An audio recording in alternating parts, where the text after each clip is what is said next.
Avant de commencer, prenons un instant pour poser le cadre de cette chronique. Si vous écoutez cet épisode, c'est probablement parce que vous êtes entrepreneur, professionnel du chiffre, du risque, de la finance ou de la conformité. Vous prenez des décisions qui engagent des flux financiers, des responsabilités légales et parfois même la pérennité de votre activité. Vous évoluez dans un environnement où les règles se multiplient, où les contrôles s'intensifient et où l'erreur n'est plus simplement coûteuse mais potentiellement structurante. Cette série n'a pas été conçue pour vous réciter des textes réglementaires ni pour vous noyer dans le jargon technique. Elle a été pensée comme un espace de compréhension, un lieu où l'on prend le temps d'expliquer pourquoi les règles existent, comment elles s'articulent entre elles et surtout ce qu'elles disent du monde économique dans lequel nous évoluons. Ici, nous allons parler de lutte contre le blanchiment d'argent, de gestion du risque, de responsabilité professionnelle et de gouvernance, mais toujours avec une même ambition: relier la réglementation à la réalité concrète des entrepreneurs et des professionnels du chiffre.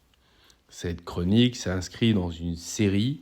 Chaque épisode abordera un thème précis avec une logique de progression. L'objectif n'est pas de faire de vous des juristes ou des enquêteurs, mais de vous donner les clés de lecture nécessaires pour mieux décider, mieux anticiper et mieux protéger votre activité. Entrons maintenant dans le cœur du sujet. Et attelons-nous à la question de savoir pourquoi l'AML est devenue un enjeu central. La lutte contre le blanchiment d'argent n'est plus un sujet réservé aux banques internationales ou aux grandes institutions financières. Elle s'est progressivement imposée comme un enjeu transversal qui concerne aujourd'hui l'ensemble des acteurs économiques, y compris les entrepreneurs, les PME, les fiduciaires, les cabinets comptables et les professions libérales. Cette évolution n'est pas le fruit du hasard, elle est la conséquence directe de la transformation de l'économie mondiale. Les flux financiers sont devenus plus rapides, plus complexes et plus difficiles à tracer. Les frontières économiques se sont estompées, tandis que les structures juridiques se sont sophistiquées. Dans ce contexte, les circuits du blanchiment se sont adaptés et professionnalisés. Le blanchiment d'argent n'est pas une activité marginale. Il constitue le moteur financier de nombreuses formes de criminalité. Fraude, corruption, trafic, criminalité organisée ou financement du terrorisme. Sans la capacité à réintégrer des fonds illicites dans l'économie légale, ces activités ne pourraient pas se maintenir dans le temps. C'est pour répondre à cette réalité qu'un cadre international s'est structuré, notamment sous l'impulsion du groupe d'action financière, dont les recommandations servent aujourd'hui de référence mondiale. Ces standards ont progressivement été intégrés dans les législations nationales et européennes, élargissant le champ des acteurs soumis aux obligations AML. L'AML n'est donc pas une surcouche administrative. Elle est devenue une condition d'accès et de maintien dans le système économique formel. Comprendre cette logique est essentiel pour ne pas subir la réglementation, mais l'intégrer comme un élément structurant de la gestion d'entreprise.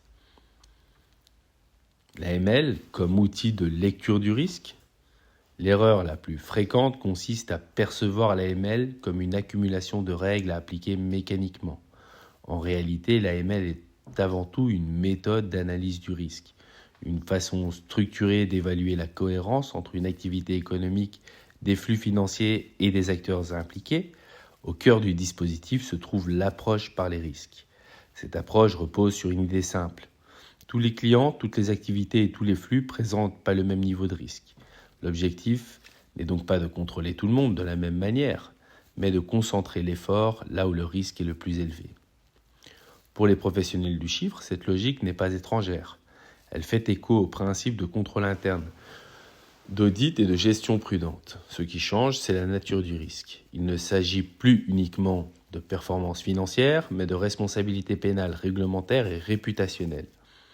L'AML oblige à poser des questions fondamentales. L'origine des fonds est-elle claire et documentée? Les flux observés sont-ils cohérents avec l'activité déclarée? Les structures juridiques ont-elles une substance économique réelle? Les bénéficiaires effectifs sont-ils identifiés et compréhensibles? Ces questions ne sont pas abstraites. Elles conditionnent la capacité d'une organisation à démontrer qu'elle agit de manière responsable et proportionnée. Une défaillance AML peut avoir des conséquences bien plus larges qu'une simple sanction financière.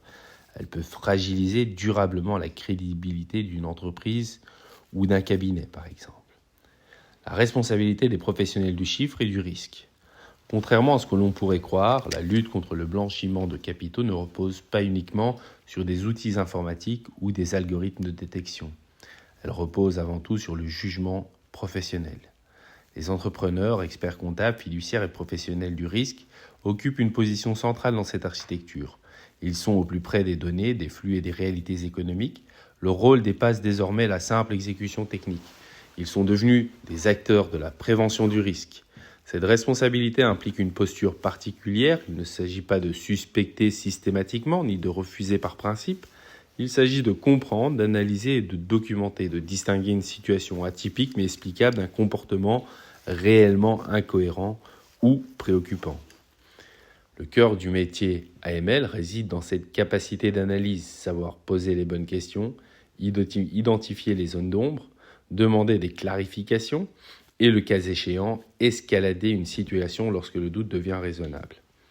Cette chronique s'adresse précisément à ces profils qui naviguent entre technique, responsabilité et décision. Elle vise à redonner du sens aux obligations AML en les replaçant dans leur finalité réelle. Protéger l'activité, sécuriser les flux et préserver la confiance. Mais quelle est l'ambition de cette série ? Cette série a une ambition claire, transformer la perception de l'AML, passer d'une vision subie de la conformité à une compréhension stratégique du risque.